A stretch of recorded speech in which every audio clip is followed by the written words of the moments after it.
예수님께서 예루살렘으로 가시던 중에 여리고에 잠깐 들리셨던 모양입니다. 그러니까 이제 예루살렘으로 가는 길목에 여리고라고 하는 동네가 있는 거죠. 그 여리고라는 동네를 지나서 떠나갈 때 그때 맹인 두 사람을 만나게 됩니다. 맹인들은 이때 당시에 가장 가난하고 힘이 없는 그런 사람들이었습니다. 생각해 보십시오. 앞이 아무것도 보이지 않는데 이때 당시가 지금처럼 또 이런 시각장애인들을 이렇게 배려하는 그런 문화가 있거나 물론 그런 기구나 시설이 있던 때가 아니지 않습니까? 또 이분들에게 기초생활 수급 대상자라고 해서 생활비를 주거나 그럴 때가 아니죠. 그러니까 이 맹인들이 할 수 있는 일이라는 것은 살기 위해서는 구걸하는 것밖에 없었습니다. 근데 사람들이 어디서 제일 많이 다닐까요? 구걸하려면 사람들이 많이 있는 곳에서 구걸해야 하잖아요. 사람들이 성을 들어오고 나가는 그 경계, 성문 끝, 성문이 있는데 거기가 사람이 제일 많이 다니는 지역입니다. 그러니까 예수님께서 여리고성에 들어오셨다가 그 여리고성을 다른 문으로 나가는 그 성문에 거기가 바로 맹인들이 있었던 거죠. 예수님께서 예루살렘으로 올라가시자 많은 사람들이 예수님을 따랐습니다. 예수님께서 이제 예루살렘에 가셔서 왕이 되시려나 보다. 많은 사람들이 예수님과 함께 떠나가게 되죠. 따라가게 됩니다. 그렇게 여리고를 예수님이 말씀을 전하시고 또 여리고를 떠나갈 때 큰 무리가 예수님을 따랐습니다. 그때 맹인 두 사람이 길가에 앉았다가 구걸하다가 사람들이 우악 지나가는 소리, 막 시끌벅적한 소리 중에 예수님과 함께 지금 지나가고 있다는 소식을 듣고 그들도 예수님에 대한 소식은 전부터 들어서 알고 있었던 거죠. 있는 힘을 다하여 그 예수님을 붙잡습니다.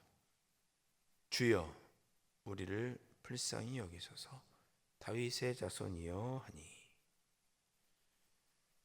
그들이 생각하기에 우리가 이 신세를 면하려면 이 구걸하는 신세 눈이 멀어 고통스러운 이 병을 얻은 이 신세를 이겨낼 방법은 이 신세를 벗어날 방법은 예수님밖에 없다.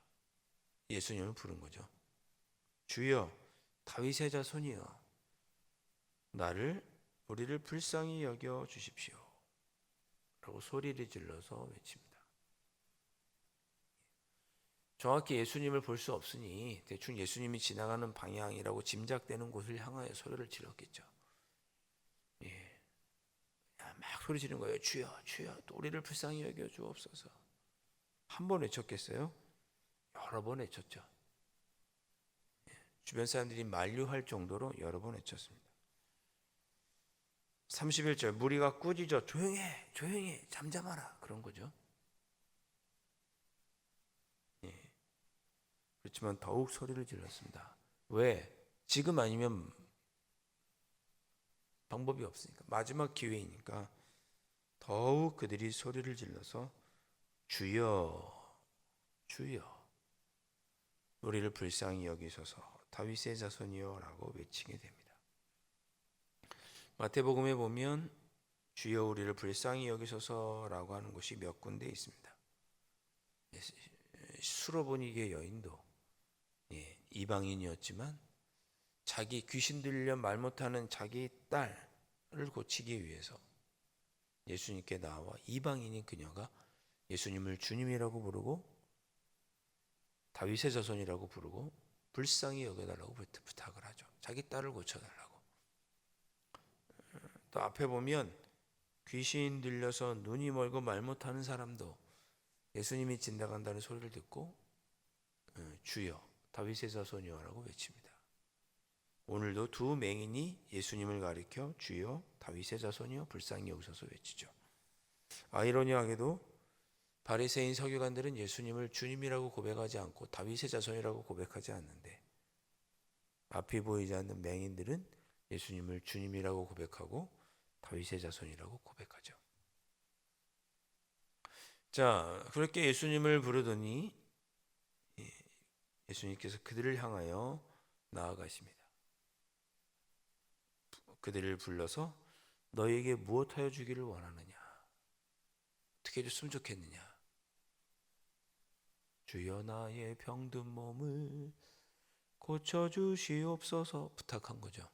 예수님, 제가 보고 싶습니다. 두 눈이 떠지기를 원합니다. 내 신세를 벗어나고 싶습니다. 33절에 보면 주여 우리의 눈뜨기를 원하나이다. 이 이야기는 내가 이 지긋지긋한 생활에서 눈이 멀어서 힘든 생활, 둘째 성문에서 사람들의 조롱을 받으면서 구걸해야 되는 상황, 사람들에게 무시받고 천대받는 이런 내 삶의 신세, 이런 것에서 벗어나고 싶습니다. 그런 뜻입니다. 눈이 떠지면 가족도 만날 수 있고 정상적인 농사를 지을 수도 있고 구걸하지 않아도 되니까 주님, 내가 눈뜨기를 원합니다. 육체의 눈이 떠지기를 원하고 이 지긋지긋한 내 신세가 벗어나기를 원합니다. 그런 마음으로 예수님께 이야기한 거죠. 여러분, 우리가 이 맹인과 다르지 않죠. 맹인은 눈뜨기를 예수님께 간구했지만 넓은 의미로 보면 우리도 맹인과 똑같은 마음으로 기도하죠. 주님, 제가 지금 나의 이 상황, 지금 내가 처한 이 현실, 이 지긋지긋한 상황을 벗어나고 싶습니다.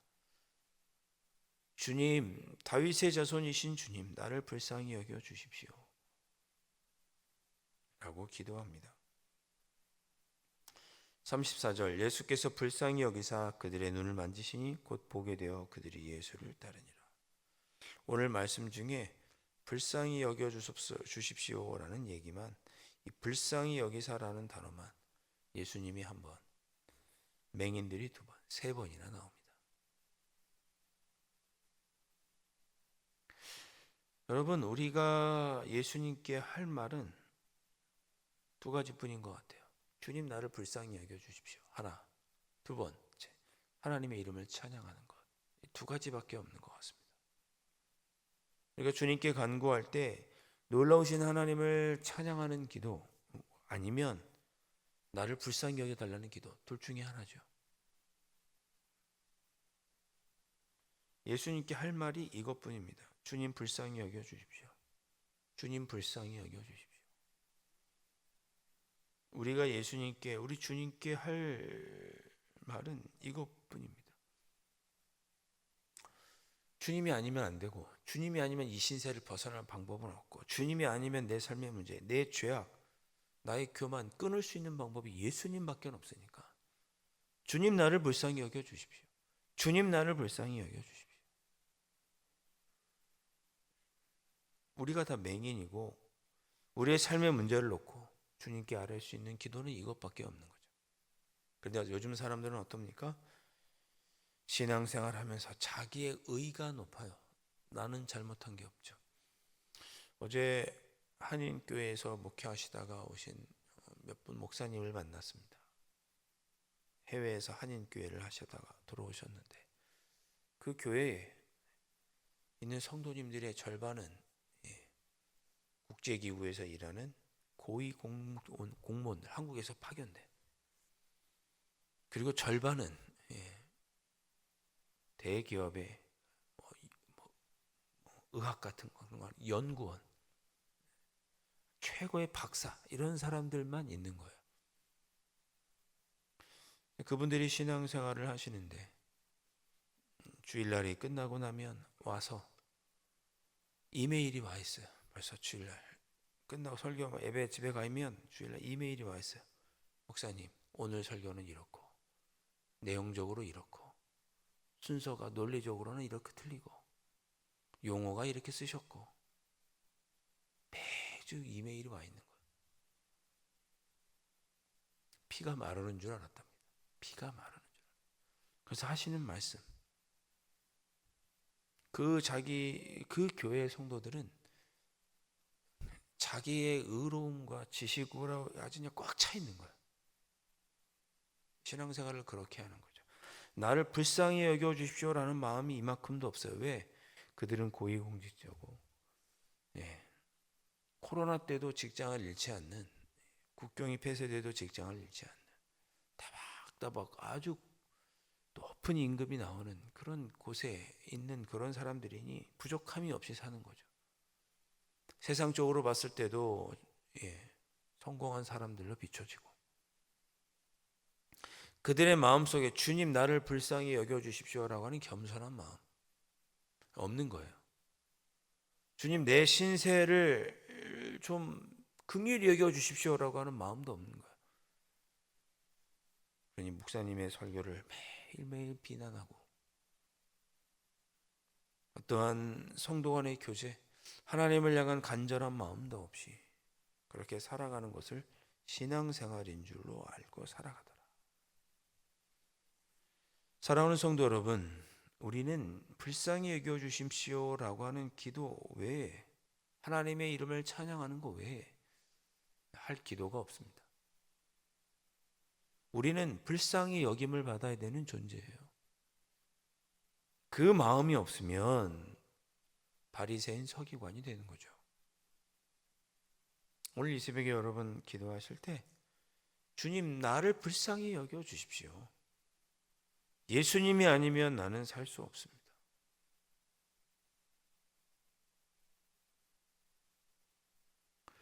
여러분의 삶의 모든 문제,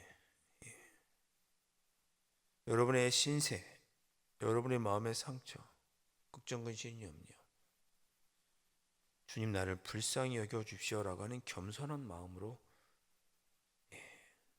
우리 주님께 매달려 보시면 좋겠습니다. 우리 주님, 내가 너에게 무엇하여 주기를 원하느냐? 그 간절한 뒤에 부르짖는 이에게 다가가셔서 주님 우리 눈뜨기를 원하나이다.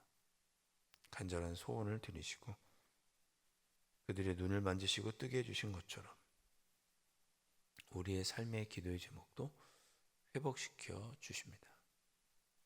오늘 이 새벽에 정말 나를 불쌍히 여겨 주십시오라고 하는 간절한 마음으로 여러분의 마음에 있는 기도의 제목들로 기도하시다가 자유롭게 돌아가시기를 바랍니다. 기도하겠습니다.